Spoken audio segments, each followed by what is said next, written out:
All right, everybody. Thank you very much for tuning back in, and welcome to another episode of the Warcraft 3 Fight Night over here at Heroes Hearth. It is an exceptional pleasure to have you guys on board today because I couldn't be more excited about that lineup. With me, though, I couldn't do it without my wingman, my favorite co-caster in the world. How's it going, Grubby? Reporting for duty. Kendric Swish, thanks for having me over again. And it is time for another fight night. The best of 7, duke it all. Winner takes all. Winner takes 66% of the prize money and stays on as king of the hill. I'm very impressed. I couldn't have done the math this quickly, but that is, of course, exactly correct. For those of you tuning in for the first time or watching us on the for the first time on YouTube later on for the VOD, the winner takes a juicy prize pot of $200, whereas the loser of this best of 7 goes home with still a very respectable $100. So nobody walks home empty-handed and frustrated and in frustration. You know, everybody gets a piece of the pie, and man. Today, I think it's safe to say, Grubby, that we have some of the finest, if not the finest, in Europe of their respective race. Yeah, it's pretty sick, Kendric. I was really pleased to see that you were able to get VortiX invited for this one. Of course, Spiral needs little introduction. He has been our successful Fight Night winner for 2 series now, 4-1 victories each. Yeah. We are now to Fight Night 27 of our streak, and Spiral is here for his 3rd match against VortiX, who has one of the highest MMRs on the European ladder in W3 Champions, and his best win rate last season was Orc. Yeah, and that's what he said during the interview that I had with those 2 players yesterday as well, that he feels really, really comfortable in this matchup. And funnily enough, Spiral is also known to play a little bit of off-race every now and then. You know, we know he's very apt at playing human. He even played a little bit of nightelf just for fun the other days. So, however, Orc is the strongest, and VortiX said in the interview that when Spiral played human, his win rate against him went down quite a bit. Yeah, of course, Spiral has played a lot of Orc and human on ladder, and in general, Spiral's win rate is better with his original overall, main race, which is Orc. And of course, undead human matchup, yeah, not too good for the human, statistically speaking. One problem for VortiX could be, despite his love for the undead versus Orc matchup, this season, there are very few Orcs playing on ladder. If I look at my own stats, I have 150 games on ladder. 3 of those were against Orc, out of 150, Kendric. Yeah, and that is one of the biggest and most striking differences, I would say, if you compare the European or Western region compared to the Asian region, where we have absolute legends, you know, like Focus, Lin. You can even go to the amateur scene and you have people like Linguagua, who are also still very good and up and coming, whereas in Europe, it feels like really there's just a handful of selected Orc players, and then there's nothing pretty much. Yeah. VortiX himself, he's played not that many games this season. He's played a total of 22 games, but only one of them was against Orc. Yeah. And as you said, in Asia, there's so many. Linguagua just beat Focus, and then there's Lin, there's Fly, there's Soin. There's so many cool Orcs. Ice Orc, speaking of cool. But one advantage that VortiX does have is he has a very skilled brother. Not everyone that has been active in esports can say that they have an equally or nearly or more skilled brother. Lucifron, of course, is his brother, who is also in the top 20 of the ladder. So what VortiX is lacking in ladder games against Orc, maybe he has prepared with his brother. And exactly those 2 players, Grubby, faced each other in the finals of the Spanish Premier League, I think the ESL Premier Series. And VortiX was able to overcome his brother, but he told me in the interview that it shouldn't have been so. Lucifron apparently threw a game or maybe gave away a victory that was already his. So it's super exciting, man. Lucifron, one of Europe's finest Orcs that we've seen, currently practicing a lot, playing a little bit more, and of course helping his brother out as a like really, really splendid sparring partner. So that's a big advantage for VortiX. Spiral, of course, he went 2-3 against one of the best undeads in the world, definitely the best undead in the West, 2-3 against Happy. And one thing we should see a lot is the Farseer relatively fast expand by Spiral. He figured he has no chance with Blade Master against Happy anyway, because that's all Happy practices against. So it was best to double down on his alternative and a bit more old school tactic, the Farseer fast expand. Now against VortiX, he may not accord VortiX the same level of respect that he showed to Happy. So there is a possibility that it's not going to be 4 to 7 games Farseer first only, that he's going to switch it up a bit and maybe throw in some Blade Masters. Time will tell in this series. Yeah, I would certainly love to see a variety of strategies being brought to the table here. And usually when we see this matchup, we would say the Orc is kind of the player that dictates the pace, whether he goes for Farseer play or Blade Master play, and the Undead reacts accordingly with a fairly standard Fiend style. But of course, ever since players like Side and others have refined the Undead meta just a little bit with Dreadlord Fast Expand or Gargoyle strats, I mean, against Orc that is likely not to be seen. But still, right. I think Undead is overall much more flexible and unpredictable than it was the case a couple of months and years ago. Oh, that's definitely true. Before, you could not see anything else than DK Lich, plus maybe a third.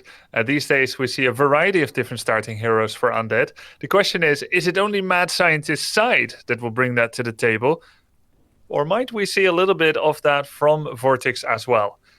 Enough said, I think we'll explain more about the format as we go on. We have a knuckle duster of a series coming up. Both players are ready. Let's jump into the game.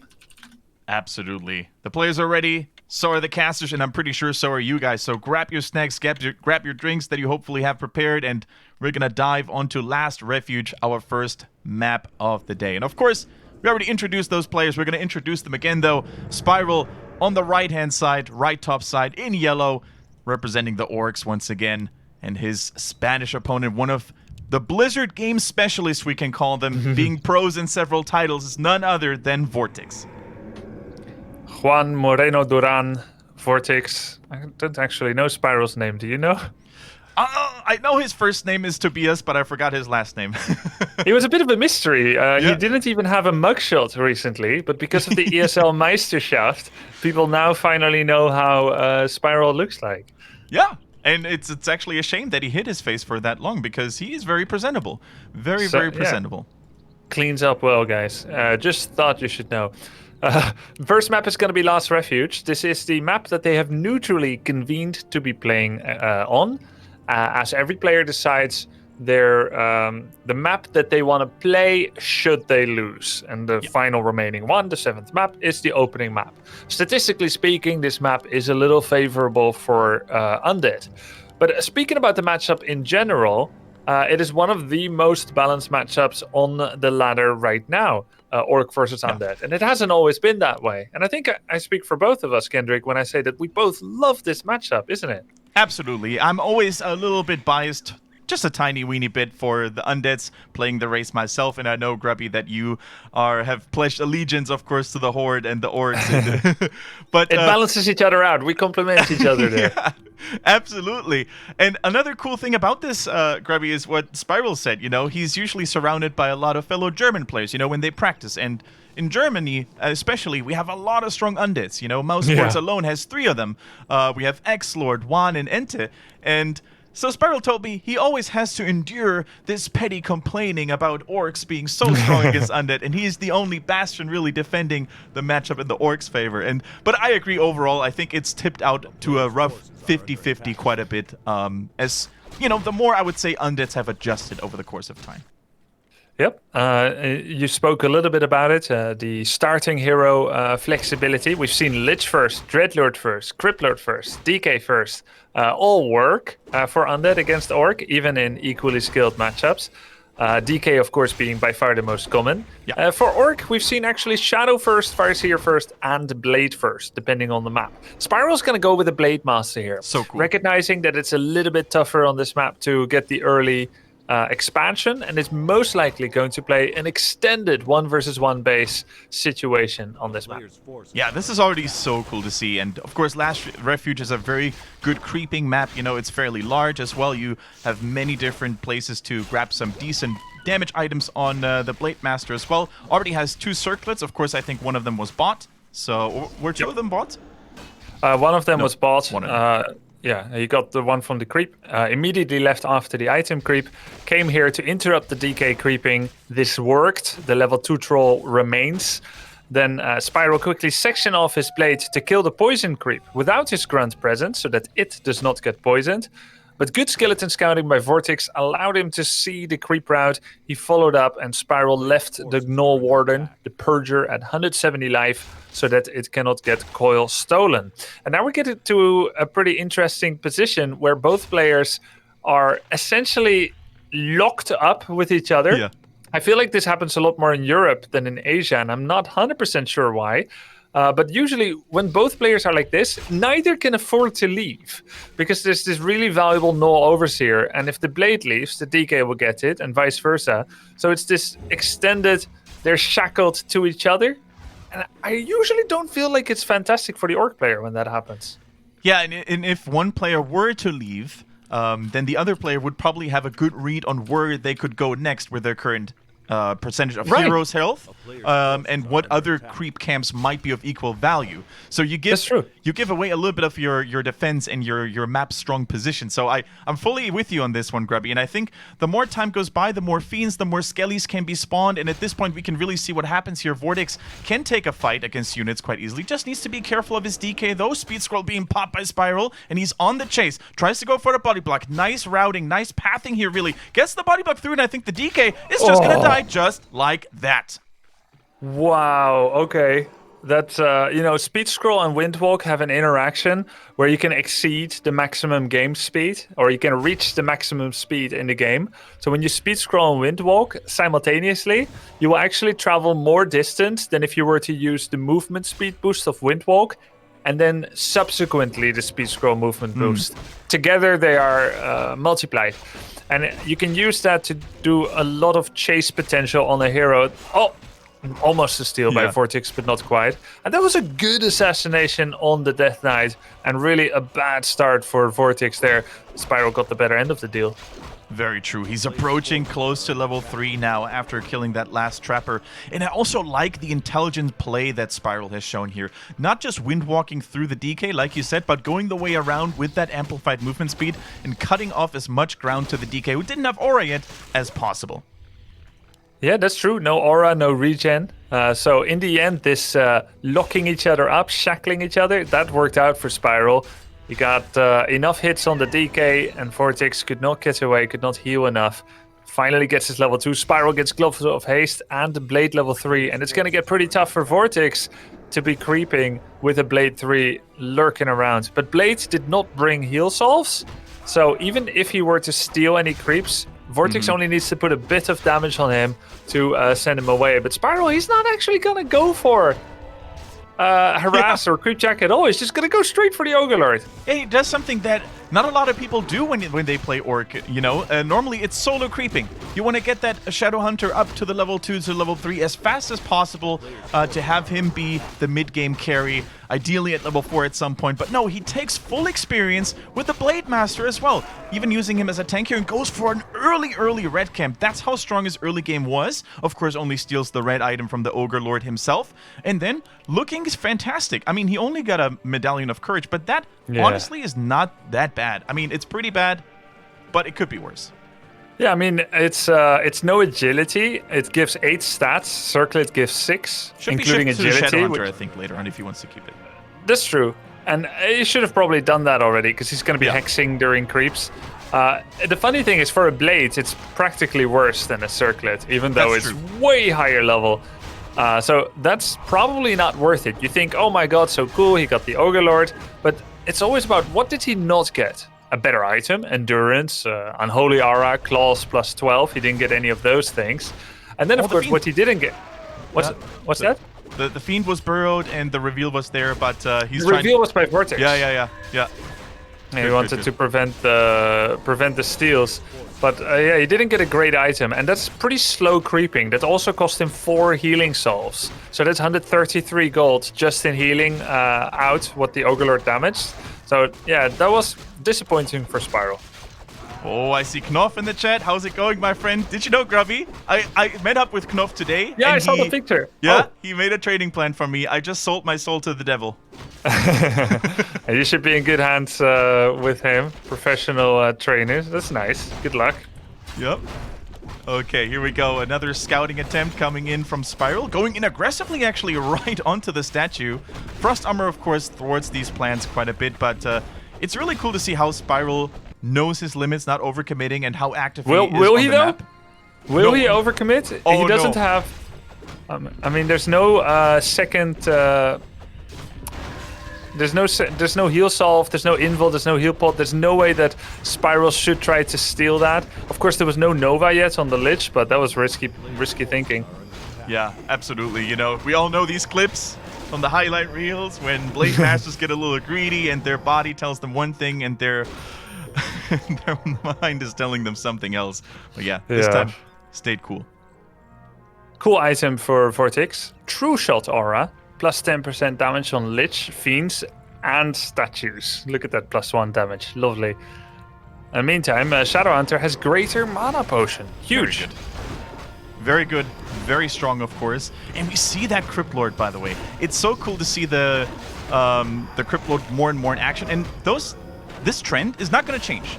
Once the buffs go through, you know, and they're being used more and more, I think. Oh, wait a minute, there's a gank coming in. Blade Master focusing on a third hero. Frost Armor is there though, and he gets the remainders of the creep camp, but no hero kill.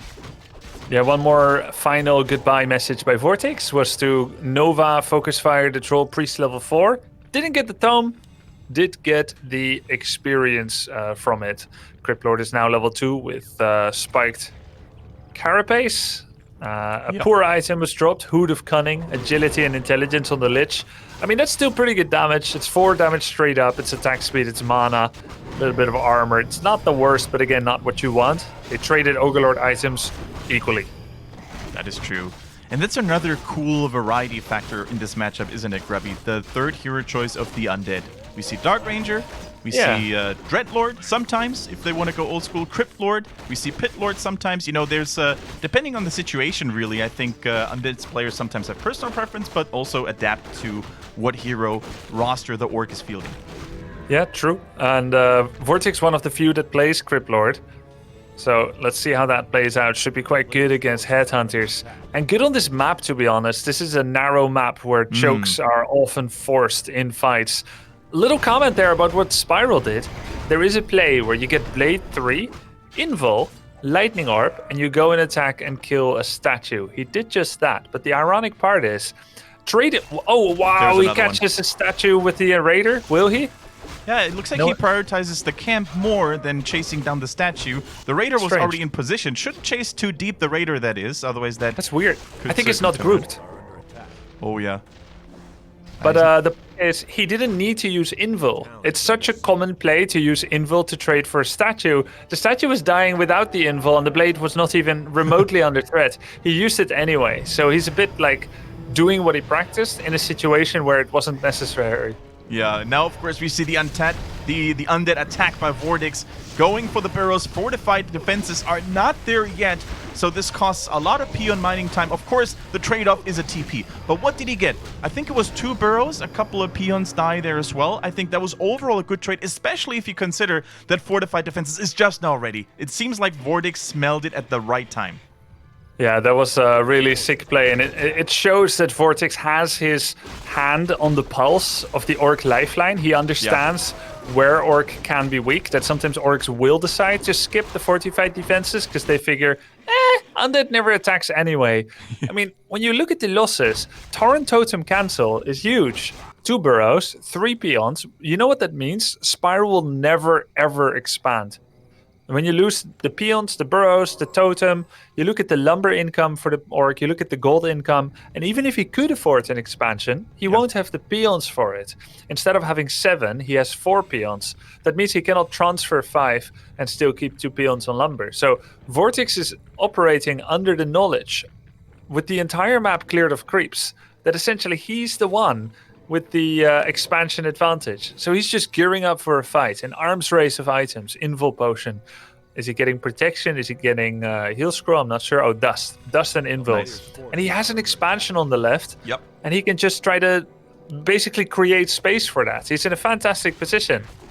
Agree. This is a very scary looking undead army. There are headhunters, which are very good, of course, obviously, against the destroyer. But the heroes at this point come into play. Impale paves the way. Nova follows up right there. Strong damage on those berserkers already in the backline. But now comes the payback. Speed scroll on the Kodo. Munches on a fiend. Another impale preventing the TC from doing anything right now. And I think this is a very even fight. Healing ward in the back. Lich! Uncontested. Lich in trouble. Uses the invul. The DK was hacked. Couldn't heal. Drops the coil now. Very important. But the fiend's exposed. DK needs to be careful not to be surrounded. The Stomp a little bit too late. He wanted to go for the Death Knight here after all. Hex combo. Once again, focus fire on the Lich. I think it might be time for the Lich to say goodbye. Gets him here right now. Very strong fight for Spiral. Can he stabilize though? TC, very low. Healing ward coming through. And the undead VortiX has to peace out. At what cost though? At huge cost. That Lich was going to die. It was emotional for VortiX, knowing he was too late, to still try to coil it. He did. He could have tried to pressure the TC, maybe force some items, but he still coiled the Lich. It missed. Yeah. Spiral got that kill. Positioning for VortiX, not the best. It started okay. He opened with Impale Nova, killed a Raider, killed a Creep. Tiny Great Hole has been collected. That expansion is coming in. VortiX not fully mining yet, just with 2 Acolytes.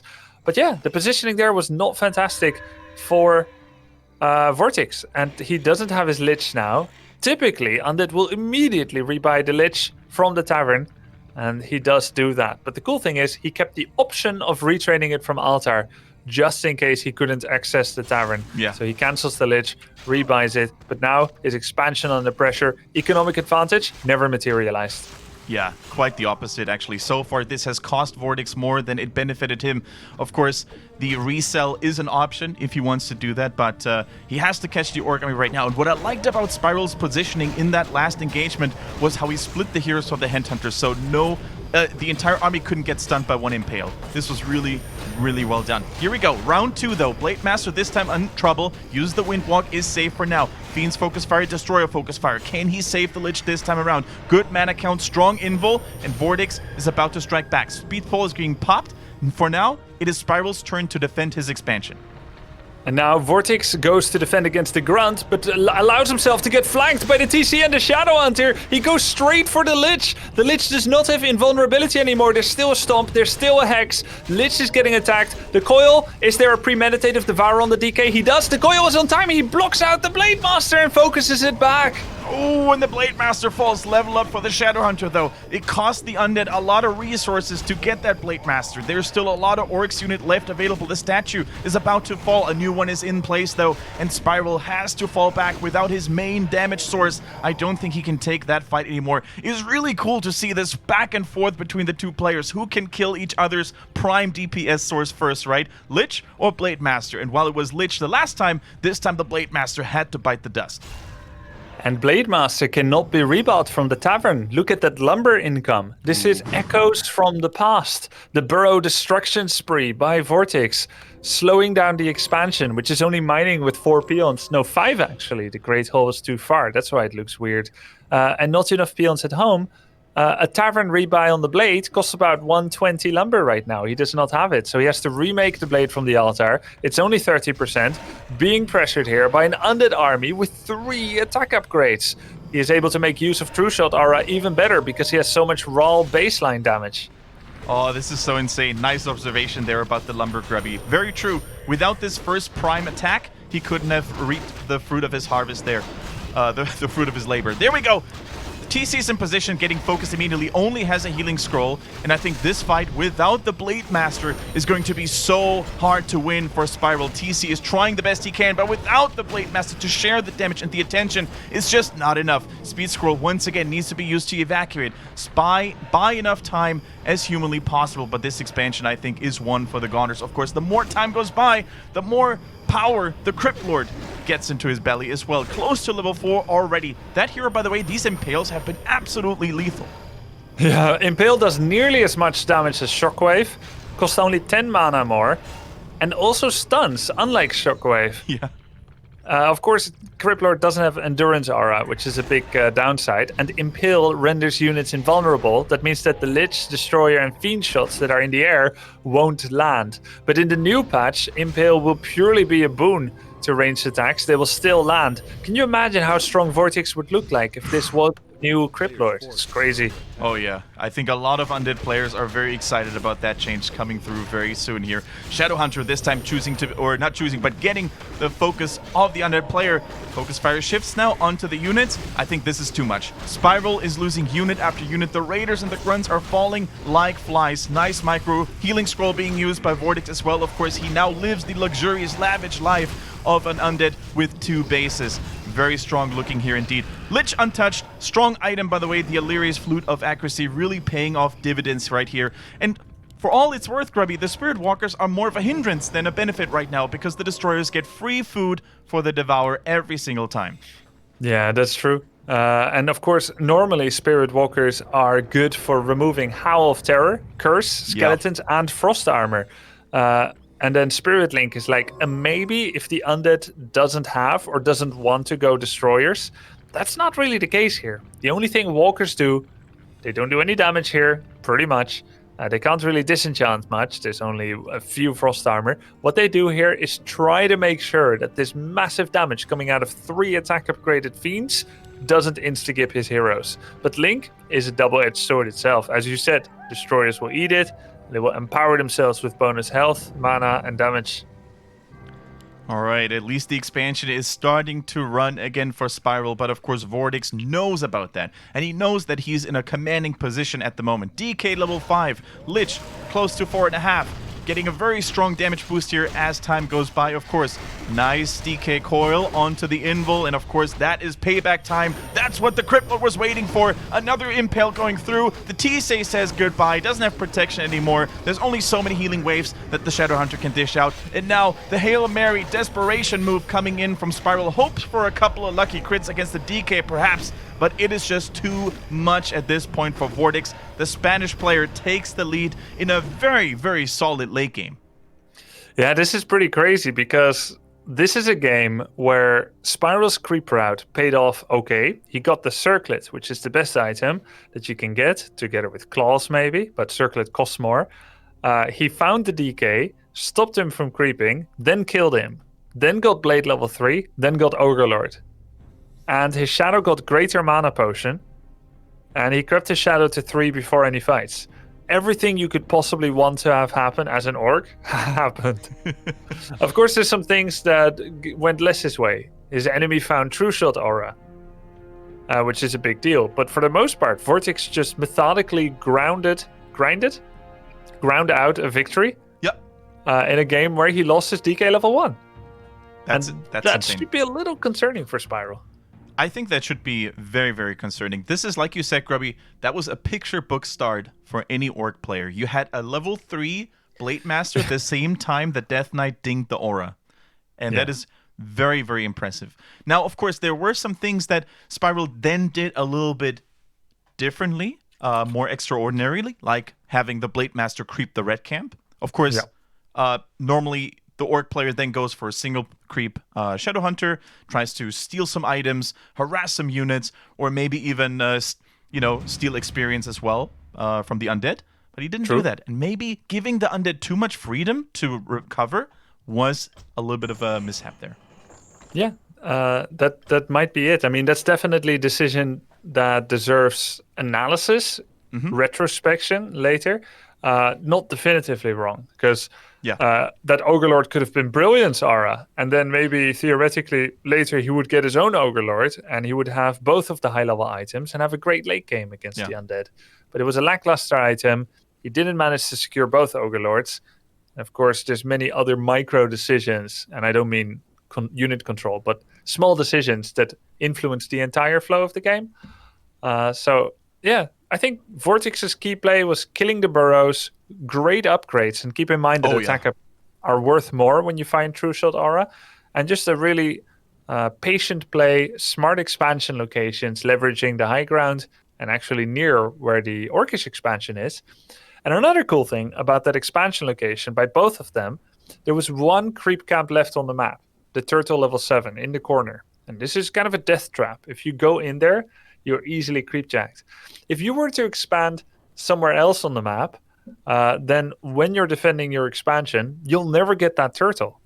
But by making sure that both of the expansions are next to the turtle, you say whoever successfully defends their expansion also gets the creep camp afterwards. To the victor goes the spoils of war. And that's pretty cool. No one actually ended up going for it because the game was decided by fights. Yeah. But I think that's a consideration when you try to divvy up the map with where you expand. Where the final creeps are matters, and it's cool.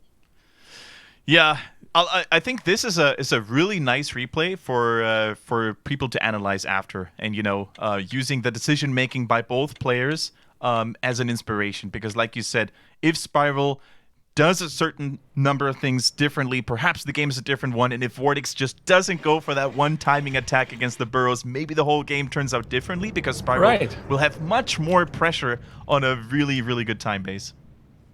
Yeah, true. Can learn a lot of things. We're now on the way to map number 2, Kendric. The first loser map for Spiral was Echo Isles. And he did lose, so we're on Echo. If VortiX loses this, Northern Isles will be next. If Spiral falls behind O2, Twisted Meadows is next. But for now, Echo Isles, one of the best Farseer expansion maps in the entire pool. He's also just lost with Blade, despite killing the DK. I would not be surprised to see Farseer here. Yeah, that would be pretty insane if we saw no Farseer on this map. Yeah. Really, really, really insane. I think your hyperbole is 100% on point. It would be so shocking to see Blade now. All right. So by the way, there is a sponsor that we want to give a shout out to, because we have juked.gg sponsoring Fight Night and other great formats on the Heroes Hearth channel, and they're a cool website. If you're into esports, especially Warcraft 3, of course, we hope, then you can catch all the events there. They have a nice calendar you can check out as well. I use it personally as well because I follow several esports, and it's really hard sometimes if you just use Twitch to keep track of every event. So juke.gg, give them a shout out, give them a little bit of a thanks here as well, and enjoy. By the way, what were people saying? Is something wrong with the overlay? I think maybe it flipped. Yeah, I think that happens when the players take a different slot. I think in the first game it was VortiX in the position where Spiral was. Yeah, I talked to the dev about it. Right now it's like dependent on some things that are not 100% intentional. It's not really been dev'd yet. Yeah. So it's something that he wants to work on. Okay. Maybe that we as casters can also pick who's on what side, but it's not 100% ready yet. Give the man a break. Pat, the savior of Warcraft 3 competitive. We shall give him the weeks and months that it takes to implement that feature. But as you guys know, feedback is there, and Pat is usually very, very, very fast to respond to feedback that was given to him, unlike other people in the scene. When you check on juked.gg/Warcraft3, it says Fight Night is happening at 1 a.m. But that's because we changed its time slot to now, and I guess it didn't get updated. It says Fight Night Grubby. I mean, not 100% wrong, but 50% wrong. Where's Kendric? Where's VortiX? That's okay. We're gonna talk to them about it as well. But yeah, you can figure it out. There's back to Warcraft. There's back to Warcraft events there. Warcraft info, Fight Night, so you can still keep up. Absolutely. All right, guys. So a little bit of a less heated start. The Undead, of course, knows that he needs to be very careful about the Farseer harass. So just going for the green camp on the right-hand side now. VortiX that is close to level 2. Aura finally there. Super important because you cannot afford to really have a low HP DK against Farseer. The wolves are going to hunt you down. The ranged attacks are going to poke you. So you want to make sure to basically never drop below 50%, I think, is a good rule of thumb for the DK. Yeah, and of course he cannot get run down like he did by the Blade Master. Speed Scroll Windwalk is a better chase mechanic than Wolves and Speed Scroll. Wolf Speed Scroll is pretty good against Fiends, but pretty worthless against Heroes.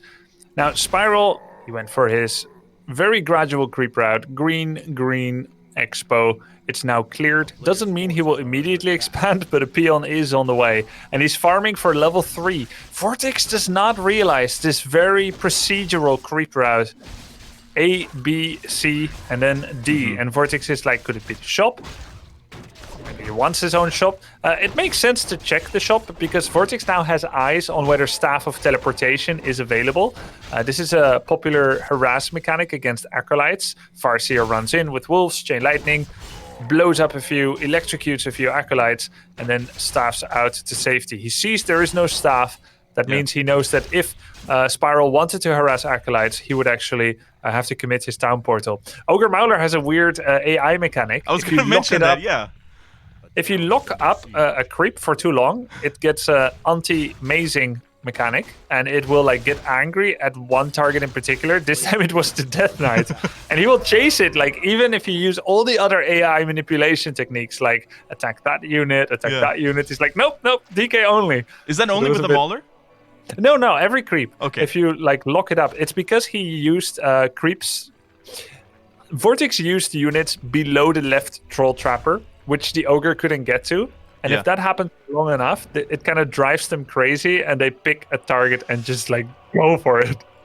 Yeah, because I was wondering, did VortiX not press A on one of his units, or what's happening? But it's the anti-mazing mechanic. Yeah. Not that amazing for VortiX indeed. No. All right.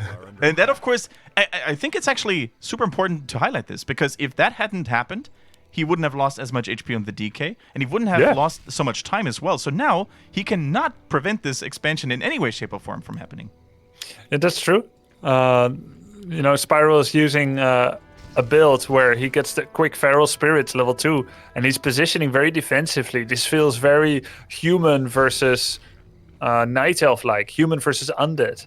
Use the intelligent hero with summons, defend the expansion, but he actually dropped the ball. DK did come back. This Great Hall is absolutely under threat. Farseer's too far away, no Staff of Tele. This is going to be the saddest cancel for an Orc player, and one of the closest for an Undead. Unbelievable. It will get cancelled. There's too many skeletons at this point. If it were only the Fiends and the DK, maybe he could have holded, but this is now too much normal damage against the Great Hall, which of course is so susceptible to this. He has to use the Town Portal Scroll, of course, but that is a good trade overall. You don't want to get that expansion for your opponent up. So, yeah, I think cool play. And like you said, Grubby, just if Spiral stays there and tracks or anticipates the movement of the Undead a little bit better, this expansion is unkillable. Yeah, it's really a situation where you just stay put, boring, in front of the expansion. You don't try to cut them off. It is like a goalkeeper going to the midfield to try and stop the midfielder from getting the soccer ball from his own goalkeeper. And it's like, oh, no, I missed. It actually went to the other guy. And now you're like running back to try and defend your goal, but you're like a little bit behind. It's best sometimes just to stay in front of the goal, even though you're not creeping, you're not anticipating, you're not being smart. You're just staying put and being patient. And that's Spiral just... there was only a 10-second window left, maybe, where he needed to stay there. Did Spiral just steal 2 little Murlocs there with auto attacks? I think he did. Yes, he did. Yep. Which is, I think it's 20 XP each. Yeah. Just flexing his timing skills there a little bit on the right clicks. But yeah, it just screams against anything Warcraft 3 tells you to do. Just don't do anything. Just stand still, Yeah, that's true. That's like the one rule in Warcraft 3. Never stand still. There's always something to do. All right. So now the Farseer on duty, trying to scout it out and trying to intercept a little of the units here for the Undead. But of course, he can't do much and cannot prevent this creep from happening. Needs to be careful now with the Nova and the Coil. Ooh. That's a lot of damage. If the DK is on the chase, he has enough mana. That is a forced TP right there. Yep. One life away from actually being able to absorb the coil and surviving. There would have been a next coil. Mm-hmm. And what was that for? I guess to track, to slow down the undead. Theoretically, this town portal has now gained a little bit of time. If you never end up using the TP, then better use it for small value, right? Yeah. If he wasn't going to do a hit and run. Because eventually, VortiX will attack and all-in this expansion. And it's going to be... the more VortiX has crept, the stronger the attack will hit. So even seconds of delay may make the difference where the tipping point of orc units is reached, that he can defend it cost efficiently. And yet, TP also has purposes. You can launch a counter assault on the undead main, and it probably buys more time than what he did there, a few auto attacks on a statue. Okay, expansion take number 2. This time it looks like VortiX is not interested in kicking it again. He was busy farming up his heroes, creeping them up. Ring of Region, by the way, on the Lich this time. This is certainly a very useful item out of combat. If the Focus Fire happens to be put on the Lich like it was in game number 1. He's trying to creep up even more. I'm looking at the expansion attempts here for the Undead counter expansion, of course that is. But no, it looks like that is a 1-game base, tier 3 here. And I wonder what VortiX is going to do, because at some point he needs to take care of that expansion. He's got 4 statues. 3 in production, 3 in play, and the 4th in production. I'm assuming he has Destroyer upgrade already, or else why would you make 4 statues before getting the upgrade? So this is going to be like a big Destroyer attack. With a yeah, there we go. So up to 4 Destroyers with Dark Ranger. Dark Ranger. How many anti-air are there? There's like 2 Raiders with a Snare, 4 Headhunters, the Farseer, and a Kodo. That can't kill 4 Destroyers. So most likely it's going to be about who kills the other faster, because neither is very good defensively. Yeah. Of course, here comes the attack into the Peon line. That is perfect for spawning skeletons here. The corpses are very much appreciated. And of course, the repair is no longer there. I love the positioning from VortiX. As fast or as far away from the burrow as possible. And of course, giving himself an escape route in the bottom. That's the unique map design on Echo Isles. You have 2 paths where you can attack and retreat to. So, very strong positioning. Also, microing the DK away from the Stomp here. Only hitting units. The TC that is morphed has been the Destroyers. The statues in the back completely untouched as well. Every target is attacking what they're supposed to for the Undead, I would feel like at this point. However, Spiral is certainly getting some work done here. Into the Fiends the heroes go, and the stuns are rattling through very efficiently so far. A lot of damage on the DK. He doesn't have Death Pact, but not quite dead yet, and no Stomps left. 1 Destroyer goes down, that's the 2nd one, but Skeletons turn from Orcish to Undead and will join the side of VortiX. He still has 1 statue healing his hero up, very, very important. Ring of Regen still on the wrong hero, Lich is full, DK is not, but most of the front line for Spiral has been blasted, and Farseer is getting blasted himself and goes down! The Farseer goes down, no more TP. That, of course, was used as we saw a couple of minutes ago. And now, without the main hero, the level 4 TC certainly can hold his ground just a little bit longer. But the Farseer is no longer there. Dark Ranger, by the way, did take Black Arrow at level 1. So that's one of the reasons why we see this absurd numbers of Dark Minions and Skeletons rampaging around the Orc base. But hey, did that hero focus by VortiX come at a price? Because we still see a decent amount of Orc units in the back here. Most importantly, of course, the Kodo that is currently still munching on that Fiend. And the Headhunters. Oh, almost blocked there. But I think it might still fall if he dives too deep. But I gotta say, that 1 burrow and the positioning and the choke point that it creates is so useful for Spiral in this situation. Kodo goes down, did devour already. TC's level 4. A TC5 could still be a win condition. The burrow is wailing away on the Fiends here. But damage type not ideal for either Headhunters or burrows. And anytime the Farseer comes back, Destroyers can still eat his wolves. It looks like VortiX has done the perfect timing after softening up the economy. Oh, that's a surround! The Skeleton on the re-surround with the Dark Ranger. Oh, so cool. So predicting by VortiX to know that he had a red HP skeleton that was likely going to die, but he filled the gap with the nimble feet of the Dark Ranger, one of the faster heroes available, and that should be the GG. Both heroes have fallen, and VortiX extends his lead to 2-0. The Spanish Undead, Grubby gives the clap, is certainly putting on a clinic today. This is pretty crazy. I mean, the opening map, Last Refuge, goes to VortiX after he loses his Death Knight, and then he crushes Spiral on Spiral's best map and the best map for Spiral's best strategy. If I didn't know any better and I haven't seen some crazier things, I'd say this series is over. 2-0 equals 4-0. It's going to be so tough for Spiral because it looks like he opened up with all of his best cards. I gotta say, the practice hours that VortiX has put in against his brother Lucifron and maybe other orc partners have definitely shown off here in these 2 games already. It seems like he knows exactly when to strike. He has immaculate hero control, as I want to point out here. Maybe because of his MOBA past. Professional Heroes of a Storm player, very successful in 2016.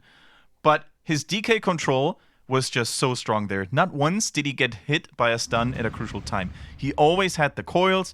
He was not really falling in the critical health zone, so he had to TP out unnecessarily, giving Spiral time to come back. It was just from start to finish so well orchestrated, the way he entered the fight and just maintained it. Yeah, that's true. And, sometimes it's just players have a feeling for certain matchups. Yep. Spiral and VortiX and Xlord are both very high-ranked players on the ladder, but VortiX's best matchup by 10-20% leap is Orc. Yep. And Xlord's worst matchup is Orc. Both undead players, so stylistic preferences are very important. And VortiX somehow it clicks for him. The fights, the decisions. So if you want to learn undead versus Orc, VortiX is the one to watch. Yeah, especially because there's still so many voices, and I know, Grubby, you're a little bit critical about that, that say Undead has tremendous disadvantage against Orcs. And, I mean, there are some people that go in as far and say this matchup is more imbalanced than Undead against Human, which, of course, drives Human players crazy left and right. Yes, for me, maybe it's my lack of skill. For me, it feels like Orc Undead is more balanced than it has ever been.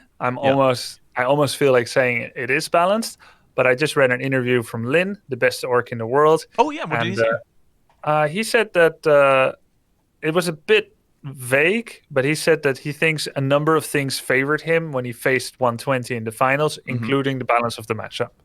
So he still thinks that Orc has a lead against Undead. Difficult to feel it in this match, but maybe that's just how good VortiX is playing it. Wow. That is incredible. Now we go to Twisted Meadows, ladies and gentlemen. This could already be a crucial match, because if Spiral loses again, a 0-3 in a best of 7 is incredibly hard to come back from.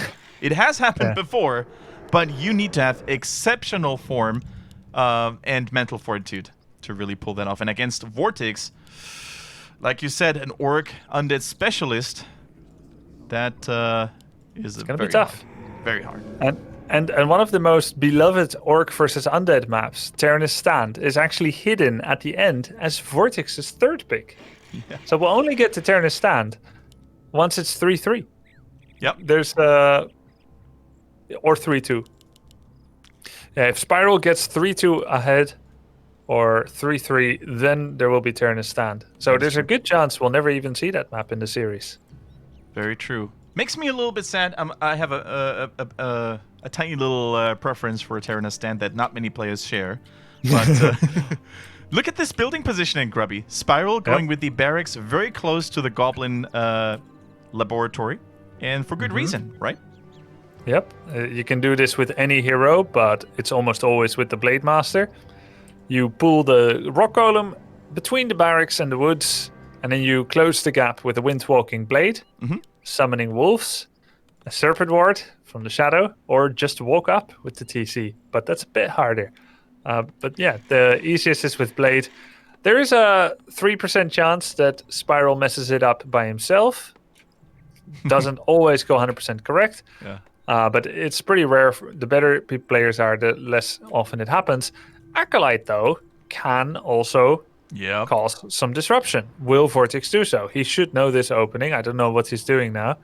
I guess he doesn't want to be seen before he goes for the interrupt. Oh, he's looking for the sheep. He wants to arrive here with Rod of Necromancy. Rolls the die and gets the bad end of the stick. He needed 2 hits for that sheep instead of 1. It's 50-50. So now he's going to try and block the Rock Golem, hit it, cause Inner Fire, cause Boulders, stop the Grunt. Can he do so? Let's see. The Acolyte is coming in, trying to fill the slot here. Blocks the Rock Golem from entering so far, and that is a basically ruined creep attempt. So well done, and that is why he hit the Acolyte. If he had shown it earlier, the Blade Master could have easily have chased it down with a Grunt, and this would have not happened. And now, Grubby, this burrow is fodder for Fiends once they arrive. Yeah, I mean, you don't often see like a 1 or 2 fiend timing attack on a burrow, but it's true. This remains in a vulnerable position. Funny fact: that sheep died for nothing. It was a meaningless death because he realized his acolyte is going to die, so he can just summon from. Oh, look at the skeleton block on the ground! VortiX knows everything Spiral wants to do, and the end snare goes on the grunt as well. The creeps and the skellies are all there to ruin Spiral's day. The DK arrives with another skeleton as well, and the only thing Spiral can do at this point is make the grunt run away. Oh! And he gets it.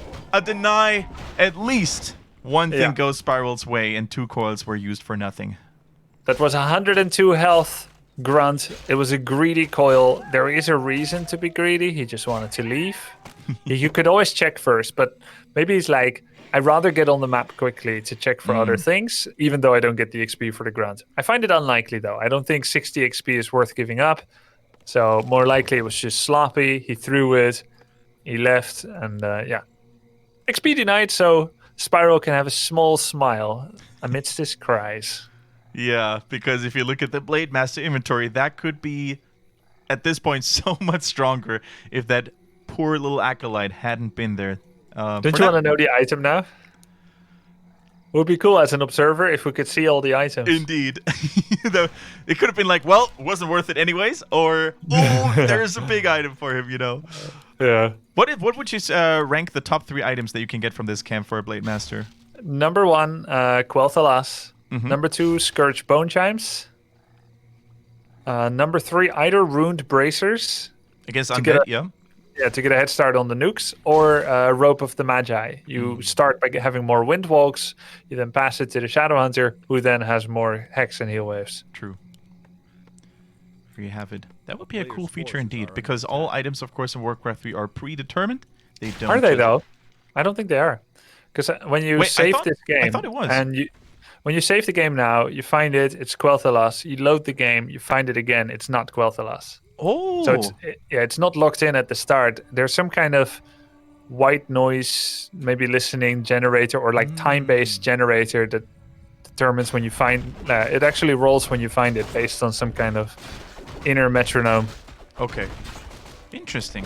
So they will have to change the way it's calculated for us to see it now as ops.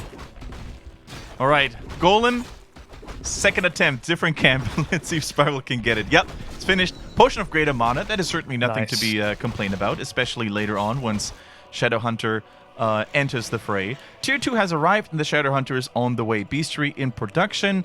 And, of course, reinforced defenses. Super important now against any timed attack. And Spiral, of course, has the information now from the first game that VortiX does seem to know very well when to attack. And he will very likely do it. So better be safe than sorry this time. Greater heal pots for the DK. Always nice for an undead. Means they only have to worry about their fiends. Very early peon. I figured Spiral would do something like this. We've seen 2 styles from Spiral. Farseer TC fast expansion. We've seen Blade Tier 3 typical style. And this game, this Twisted Meadows, it's a big map. There's a lot of distance between your expansion and the opponent's main. So I figured Spiral's probably going to go Tier 2, even though he has Blade Shadow. Do some Raider laming, and sure enough, Pillage is on the way. Fortified Defense is on the way. A tower starts at the expansion. This is going to be Blade Shadow, running back and forth, killing stuff, going away. So for VortiX... You know, he's built up his play very gradually again. He's gone for the full wall off with the 4 ziggurats in his base. And he's opening up in all the right ways. Undead needs Tier 3. They need Orb of Corruption. But once he realizes what's going on, typically you'll want to go for ghouls with Ghoul Frenzy. You want to go for maybe a counter expansion. If the Orc over-invests in towers, if you get a non-tower expansion, yours is cheaper.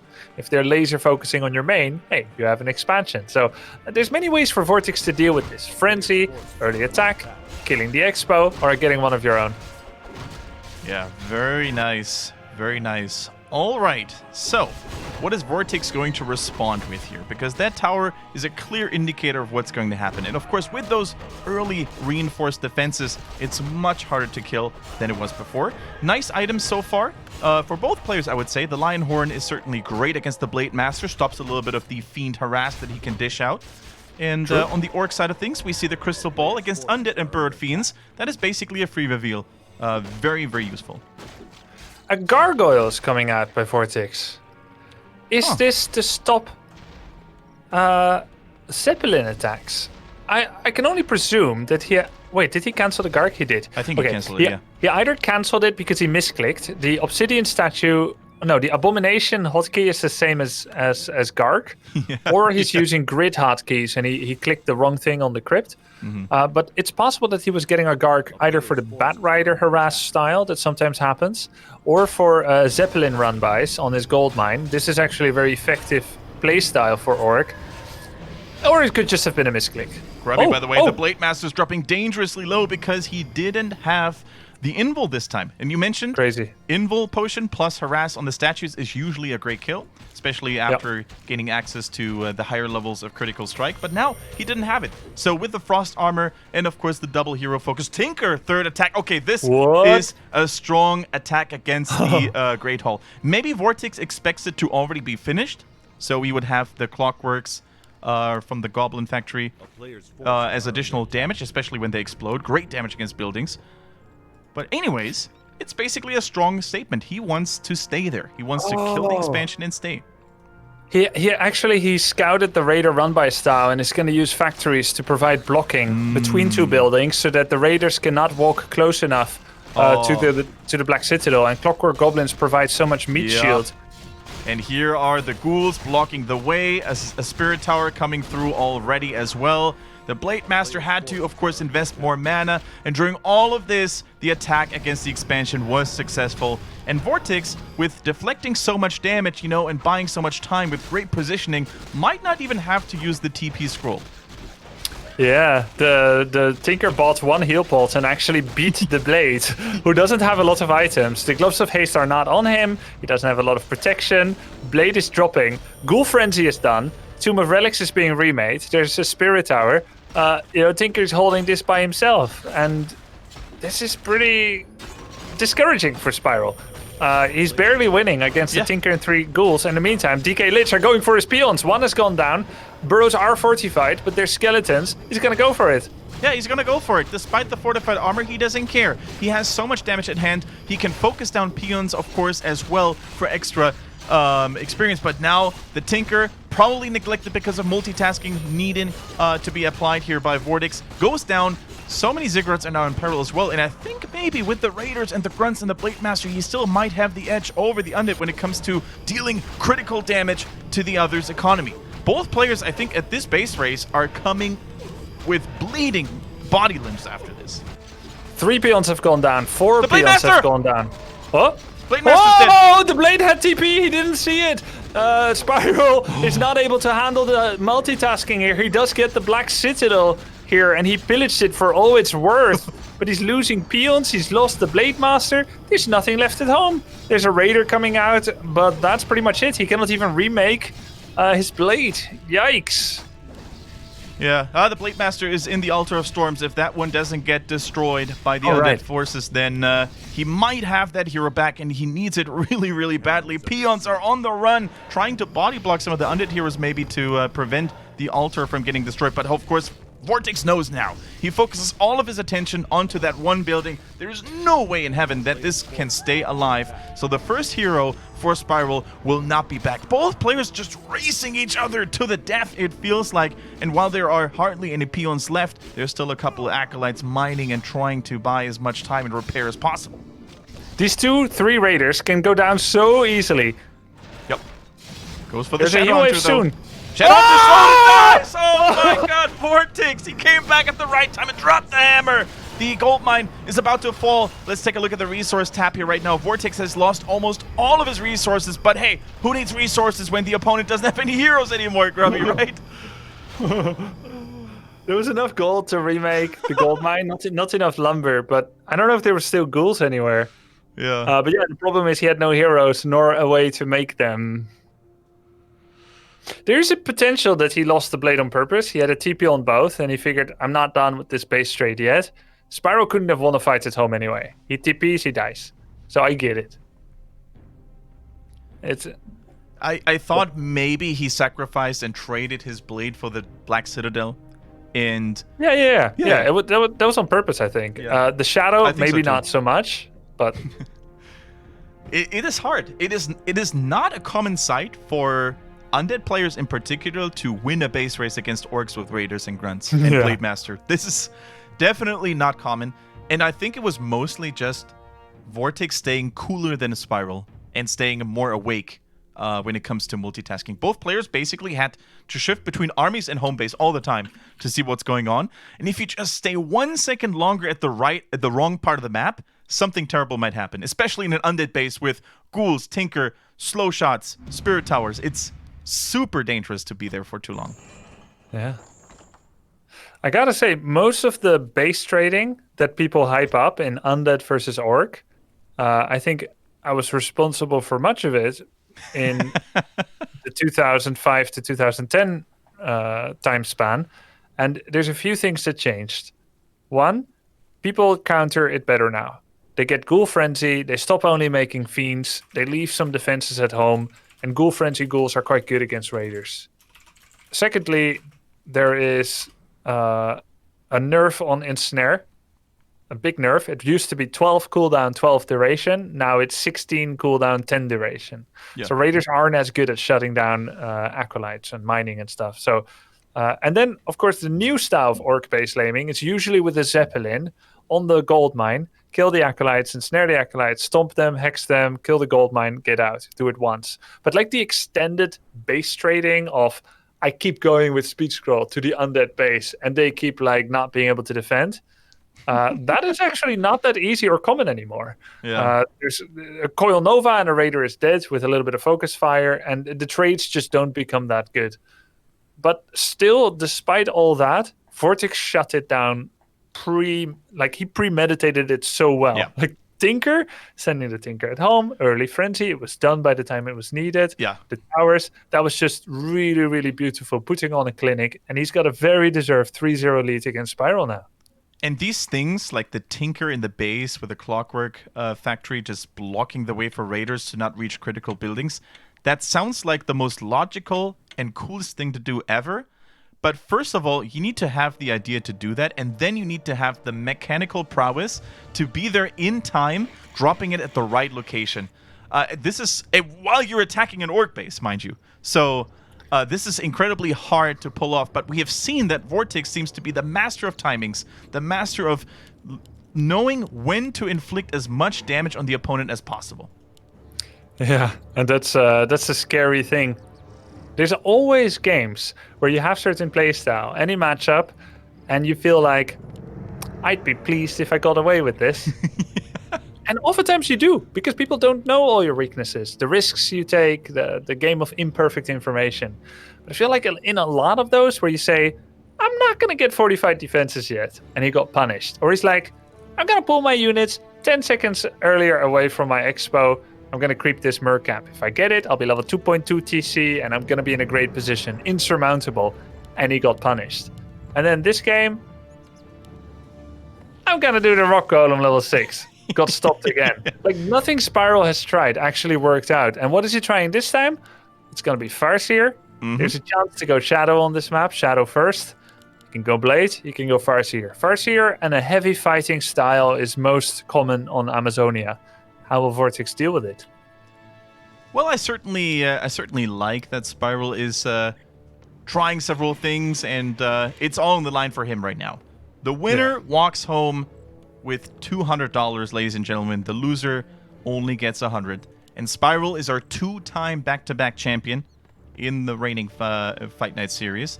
And he has mentioned this publicly time and time again, how important it was for him to become champion and how important it is for him to stay on the throne. And VortiX, though, he's already sawing on one of the legs on the chair, you know. Probably three legs are gone, actually. It makes perfect sense. It's just a flesh wound. Wait, right. 3 legs are gone? I mean, technically, I have to move on. The throne would already be kipped over, yeah. Lightning shield creeping on the Farseer. Yep, there is an Acolyte, and we have seen what an Acolyte can do in the early game. It can single-handedly ruin an Orc state. He's not going to do it this time, is he? No. Oh, close. It was close. God. Yeah, it's not easy to get all your nerfs together where they belong when there's a lightning shield and of course the acolyte that could ruin your experience gain. So this nice is steal by the DK. He stole 48 experience and is threatening a wolf, forcing a resummon, hitting the Farseer a bit. Oh, no way! He got this around on the ground! This is absolutely insane. The 4-man units around against the Grunt. Of course, he gets it out, but it's already so close to dying. And there is coils left here. Has to use the Salve immediately, and with the speed scroll saves the Grunt. But this cost so much time. It already cost the Salve. We didn't want to use it. And also, Grubby, look at the Skellies still chasing down the Farseer. He dropped dangerously low as well. This is insane. Okay, round number 2. VortiX has a skeleton here. Now, can't body block it. Yeah, minus 15 gold, minus 20 gold with that hit. Grunt still low, Farseer low. It's only got a single heal salve left. DK, 48 experience still. Farseer not level 2, that means Acolytes are safe. That means VortiX doesn't need to get Nerubian Tower. All these advantages pow up. If DK doesn't harass, Farseer gets level 2. Yeah. And you need immediate Nerubian or your Acolytes could get taken down. Now he doesn't need it yet. I wonder if he'll actually get it. He has the money. He's just not doing it. Maybe he just learned that you don't need it in those circumstances. This is so cool. I hadn't thought about this, but you're perfectly right. I mean, you save yourself the gold of base defense that you never want to use in the first place, but sometimes against certain matchups, you just have to do it, especially if the early game doesn't necessarily go that well in your favor. But here, it definitely does. And of course, Twitch chat, hope you saw all that. The agility tomb was used by VortiX. Stole it away from Spiral. Game is over now. Game over. The sacred text of athletics and acrobatics were read by the Death Knight. Oh, Coizid! Over the wall, over the trees, if you will it. Man, this is some really sizable experience chunks that VortiX carves out of the flesh Spiral here. Yeah. 48 times 2 stolen. He's almost halfway to level 2, and he hasn't crept a single camp himself yet, only stealing. Okay, so what is Spiral going to do now? Of course, tier 2 is there. TC is going to follow with the Farseer. Those two just belong together. That TC, there's a lot of weight and responsibilities on that mighty cow's shoulder right now because those Storms will have to land every single time, preferably against the DK, who has proven to be so elusive, ever so elusive in this matchup so far. No level 2 yet, though. True. As much as VortiX has been stealing creeps with creep steal coils, he's been a little slow on getting his own experience geared up. Hasn't done any camps on his own side of the map, and it's possible that he's saving them for the Lich. Very easy route to Lich upgrade. But now without Aura and with the Wolf blocks, he's forced to use a coil to save a Fiend, which was kind of close. Yeah. Still no level 2, still not healing. It's going to get tough when the TC comes out. Yeah, very true. That Chain Lightning would have been the kill, so both players just didn't want to risk anything. Spiral wanted to go for the kill, and VortiX knew he had to go for the save. It was nice to see that. But yeah, when the TC arrives, things are going to change for sure. And what is Spiral going to do now? Is he going to stay aggressive? Or is he going to try to creep? Immediate expo. He actually speed scrolled his TC by accident. He tried to heal solve the Grunt, and he accidentally pressed speed scroll. And the ironic part is that the Grunt immediately gets ensnared, loses the healing salve. The peon arrives and cannot make a tiny great hole, or any great hole for that matter, because the Grunt was blocking it with his ensnare. And he doesn't have the money yet. And the DK arrives here. He knows exactly how Spiral plays early expansion.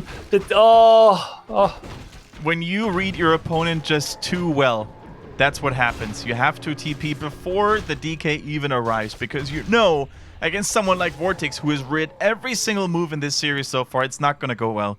So yeah, this is just going from bitter to super bitter for Spiral at this point. If Spiral was a tome of agility, VortiX would have picked it up and read it. Yes. Reads him like a book. Now, with the turnaround, there's no TP, but Spiral's going to come in and going to go for some Fiends. Is there burrow upgrade? I'm not sure. I don't think there is yet. Yep, and that was a pretty good stomp, though. Gotta have to say that the DK only has coil for roughly, only has mana for roughly 1, maybe 2 coils if the fight goes a little bit longer here. But he gets a Fiend very nicely done here. Needs to be on the retreat. Only now did the Lich come into play here. But yeah, those Raiders are such a thorn in the Undead player's side here. Oh, there is Burrow. He dodged it with he dodged the ensnare with Burrow. Kills a Raider. That means 1-for-1 unit trade. Statue is now here. Starts healing up a bit. Here we go. Doesn't quite get the surround on the DK. That would certainly be huge at this point to force the Undead player back. It's only the heroes participating in this fight and the statue. Really, the Fiends have to be on the run and need to be evacuated as quickly as possible. Frost Armor helping out so much at this point. And it's actually crazy how long VortiX managed to stay in that fight with so little. Yeah, he has Burrow, he has a bit of Frost Armor, and there's almost no threat at securing kills because there's no dust. Only one Raider, which he can try to dodge with Burrow with. It looks so easy when VortiX does it. It looks so easy. Yeah, it isn't, is it? No, it's not. As an Undead player in the lower swamps of the ladder, I can confirm it's not when you play against Orc and the Raiders are out. Yeah, that's true. Spiral now is expanding again. It's 60% of the way done. That means he needs about a minute. Then it's going to finish, and he can immediately transfer 4 peons from his main and start mining. Oh. He does not need the lumber. He has no lumber issues.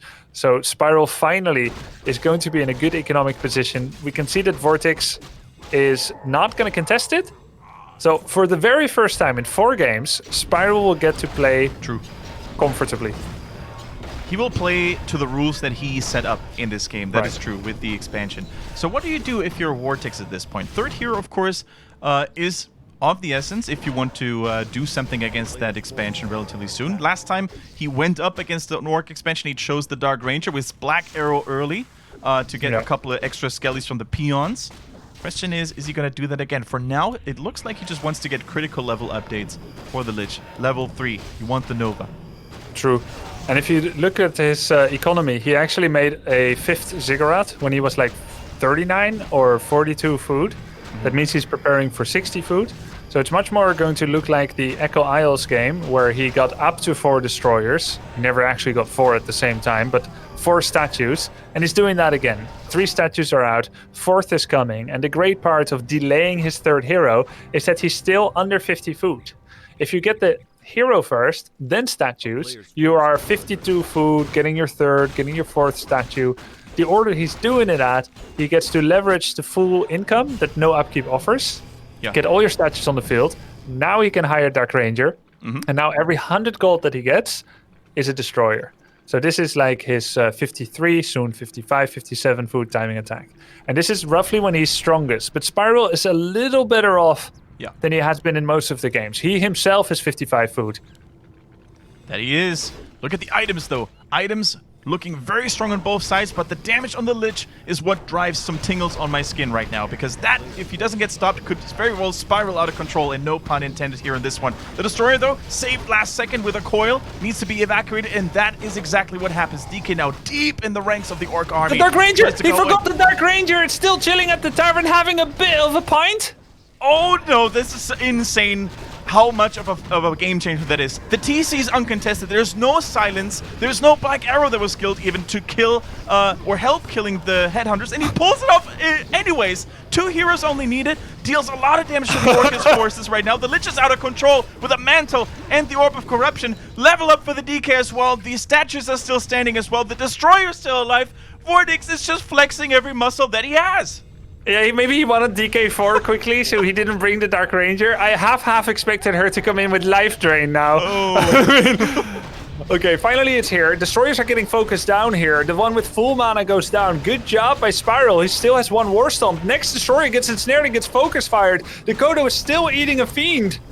Yeah, this is by no means over right now. Spiral is still standing. He still kills undead forces when it matters, and his expansion, of course, is ticking the entire time. So reinforcements very close to the main base of the Orc player, of course, as well, trickle in constantly.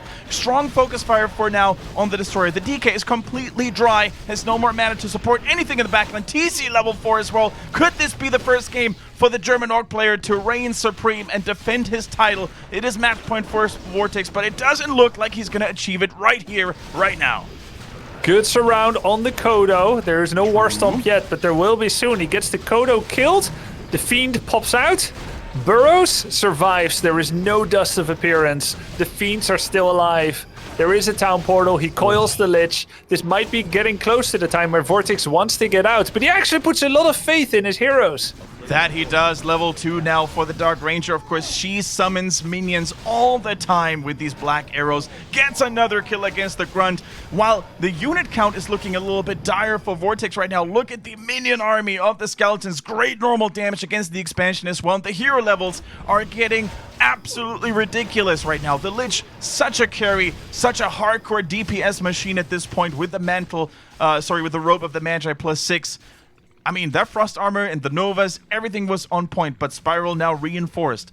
Drops another defense right here, and before any unit gets munched, stumped, or ensnared, or anything like it, he TP's out there.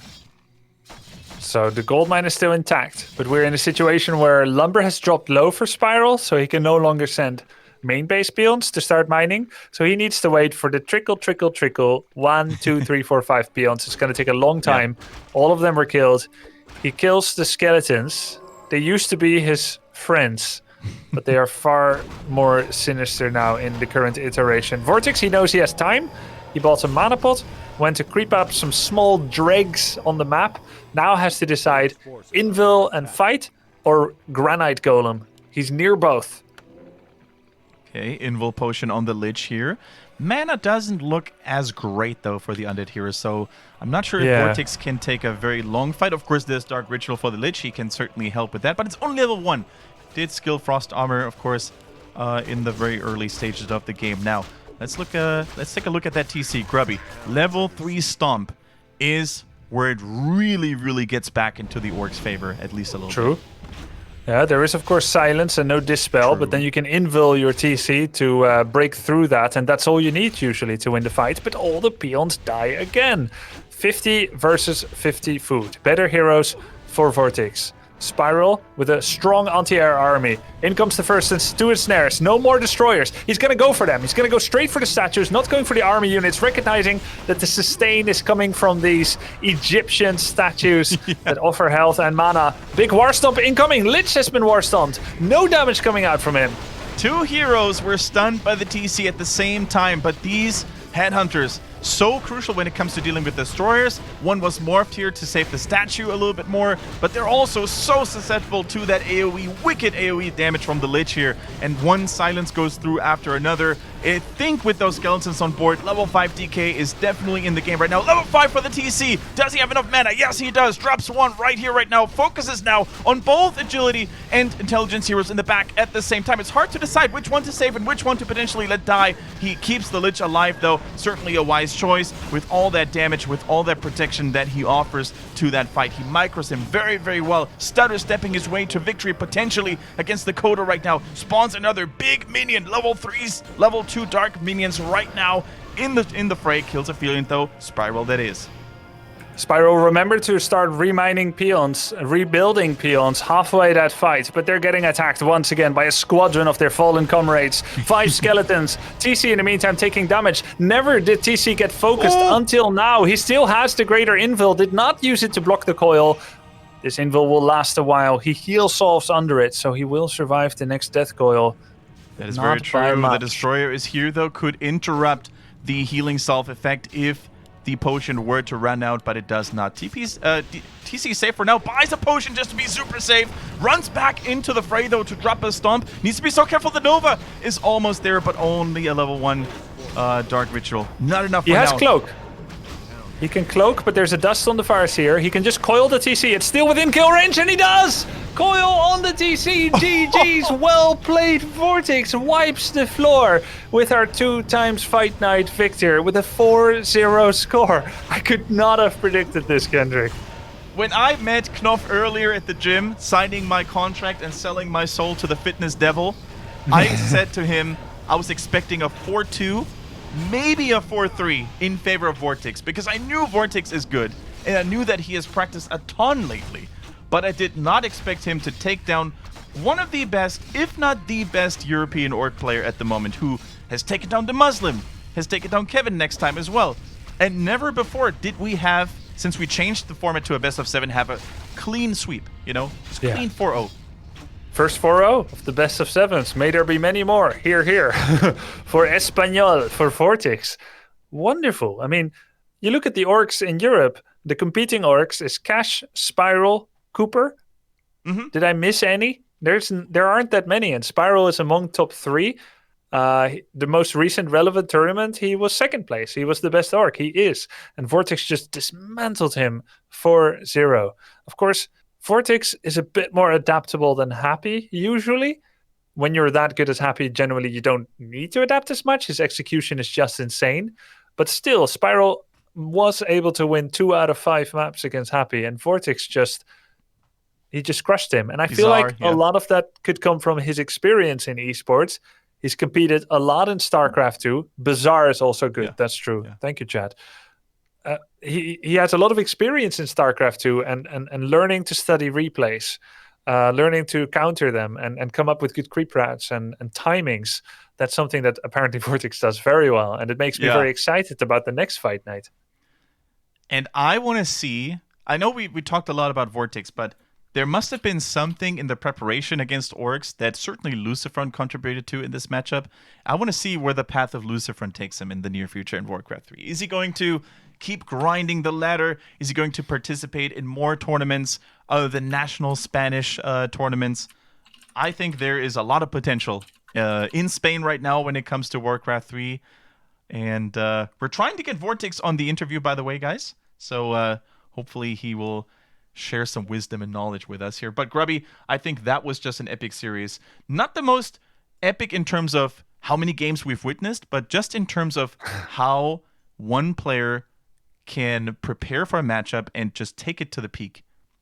Yes, exactly. And it is not the responsibility for an esports competitor, for a player to make it close, to make it exciting. It's their responsibility to win. Yeah. And VortiX speed ran to the finish line in under 80 minutes in the best of 7. That's crazy. I love it. Yeah.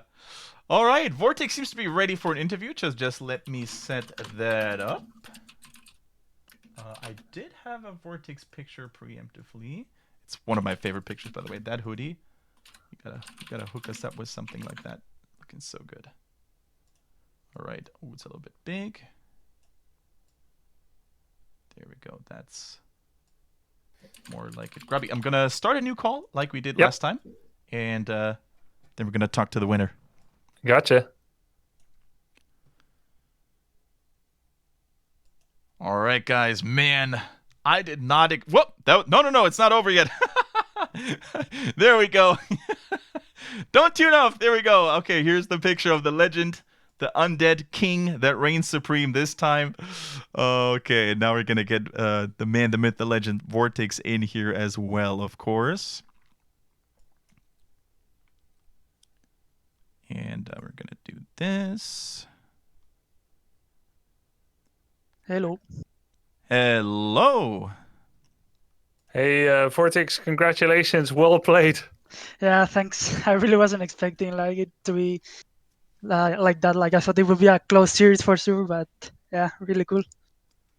Your what do you think was the key? Your preparations, your daily shape? Honestly, I think the only matchup I'm really strong right now is against Orc because I wasn't playing much ladder lately, so mostly I was just playing with my brother 1v1. So I think that helped a lot, and also I feel Spiral didn't play his best today. Like I'm pretty sure if he plays his best, it would have been super close. There were some really cool moments in this series that just showed how well and comfortable you're doing in this matchup. For example, when you denied the Rock Golem creep on Twisted Meadows, you could really see that nothing seems to have worked after that for Spiral. His base layout was a little bit weird. You could just read him like a book. Talk us through the preparation or how you prepare for Orc in particular. Also, another moment that I want to mention real quick was the Tinker Clockwork to prevent the Raider attack. That was so sick. Mm-hmm. Where do you get these inspirations from? Is there any player that you watch? Like some years ago or maybe months ago, I used to watch Happy a lot, and when they would Rider lame him, he would always go Tinker third. Mm-hmm. And the moment I saw he was walking his Riders to the left side of the map, I realized that it was going to be base third. I also saw his army before that, and he didn't have like any Spirit Walker, and he wasn't taken to tier 3. quickly enough. So I kind of assumed it was gonna be that. I was also a bit lucky because in Twisted Meadows, it feels like if you get cross positions against Orc, you are pretty much done for. Like he gets the golem for sure, then he can creep to level 2, and it gets really hard because it's really hard to creep as undead on that map.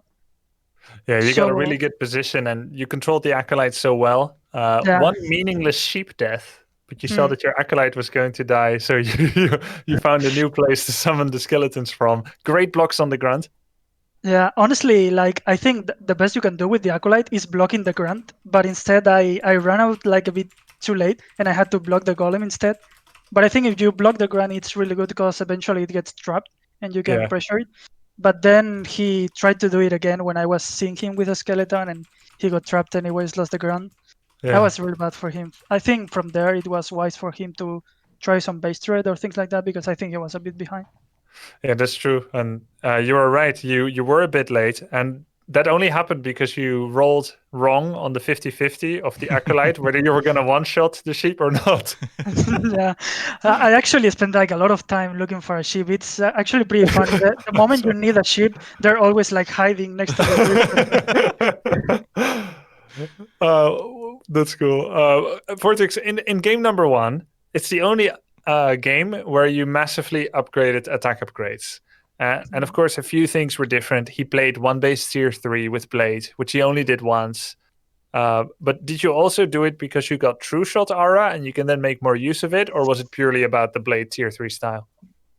It was just his style mainly. Like when you see that the orc is not expanding at all, I think you can just see that 50 upgrade a lot. Especially when you play creep lore, you kind of wanna slow down the game and gain time to get level 3 creep lore, get your upgrades, and then it's funny because you can even win fights with 10 less supply, which sounds kind of crazy against orc, but it really does happen when you have so many upgrades on creep lore 3. Speaking It of, was smart. sorry, Go ahead, Kendrick. Okay. Speaking of third heroes, VortiX, we saw the Crypt Lord a lot, but we also saw the Dark Ranger. In that last game, did you forget her at the tavern, or what happened Oh there? yeah, I forgot her for sure. I was like, dude, I went up to 60 supply. I delayed his expo a bit. What the hell is going on in this fight? And then we I'm thought like, you were power creeping your Death Knight and Lich. I mean, yeah, I could have gone with that, so I didn't sound so bad. But yeah, like I was in the fight. I was like, where the hell are my skeletons? And then I look at the minimap, and my Dark Ranger is just sitting there in the safety of the tavern. Yeah. And then Echo Isles, game number 2, you cancelled the expansion possibly at nearly the last possible moment. Isn't it difficult to let your game plan rely on, and I understand you don't have a lot of options, of wanting to find a way to their expansion? Farseer is already level 3. You know the expansion is building, and you just kind of got to hightail it towards there with 1 unit, 2 unit, and a few skellies? Yeah, that was 100% like a gamble because I think in Echo Isle it's really hard to beat that style.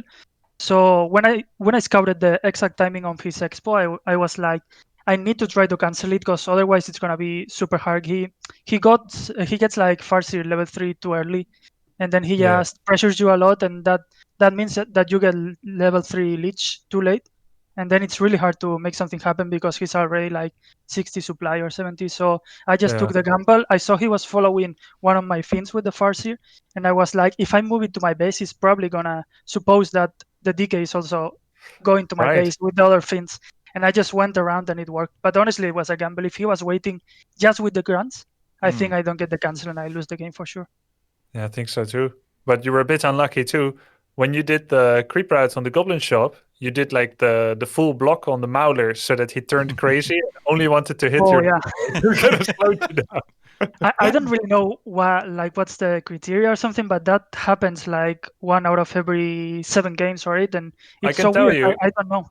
I can tell you, it's the mazing mechanic. So if you actually block a unit from reaching some of your units because you went around the left side troll and there's like full wall off, so the ogre can't get to anything. Okay. And then if you maze a unit for long enough, they go like berserk on one of your units. You can see it in tower defense games as well. They always say like, don't block all the creeps because then they Yeah. start hitting the towers and normally they don't.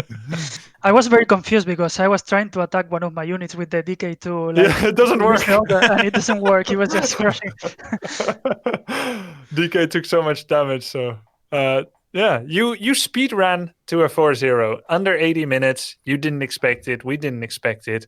You did great. Good preparations. Yeah. Nice variety of different styles. You earned it. Great job. Do you want to call out anyone who you want to crush? Someone you have beef with? Someone you think is overrated? Or do you just let fate decide?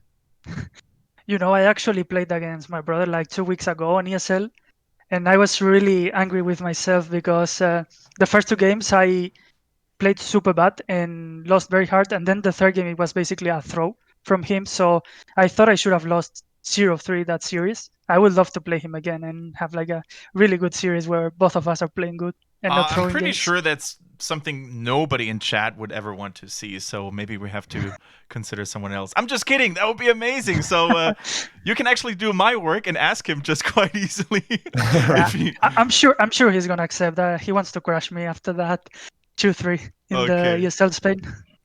Well, I mean, that's certainly something we are definitely considering. I mean, I just don't want to spill the beans too much, but I'm pretty sure if chat gives us a little bit of poking and you hit us up on Twitter, on social media, and tell us that you would like to see another iteration of Lucifront versus VortiX, then just let us know, Keeping it in the family. Yeah. Nepotism.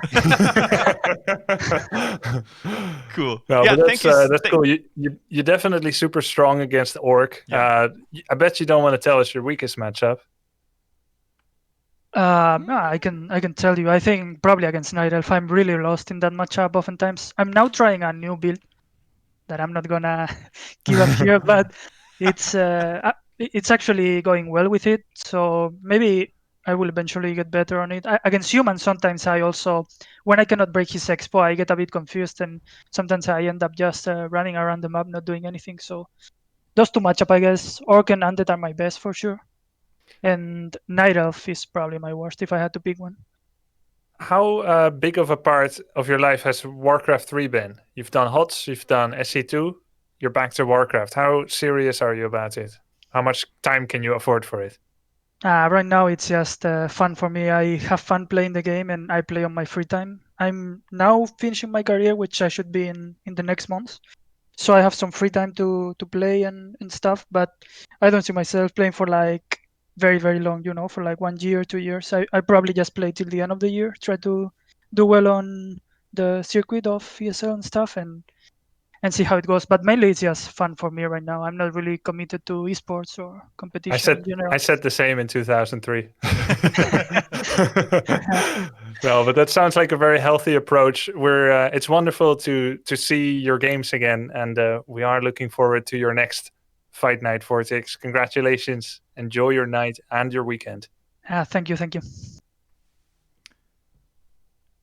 Cool. Yeah. I mean, VortiX basically just did all our work. He came up with probably one of the hypest opponent proposals and would kind of also drive a nice storyline. We see another Orc versus Undead, the revenge of the Orcs, or VortiX continues to dominate with his exceptional finesse. Grubby, I think it's safe to say that this would probably be something many people would see. And let's see. There's a lot of cool options. Of course, there is the whole they're brothers factor. Yeah. But in terms of level, definitely super cool because Lucifron's best matchup, I think, is also Undead. Yeah. I think it's Undead and Orc as well, basically the same as VortiX. Yeah. So they have a specialty. They help each other understand each other better, and the mirror matchups, which is super cool. Yeah. To see. But let us know. A shorter fight night. Let us know if you have any other suggestions as well, guys. Absolutely. The more ruckus you stir up on the social medias, whether it's here on Twitch or on YouTube in the comments once the VOD goes live, or on Twitter, where you can always find us as well, of course, at Heroes Hearth WC3. The more you guys let us know about a certain matchup or a certain player that you guys want to see, the more likely it's actually going to happen in reality as well. For now, though, I think we had a really good time despite a slightly shorter match than in the last couple of iterations. But hey, I think a lot of Undead players can learn from these games when they watch the VODs a couple of times. And I think I just had a great time. I learned something as well. definitely make sure, guys, to tune back in next time, in 2 weeks' time from now, for the next Fight Night, where a new champion, our new undead champion, VortiX, is going to defend his Lich Crown. And, of course, follow our channel here on Twitch.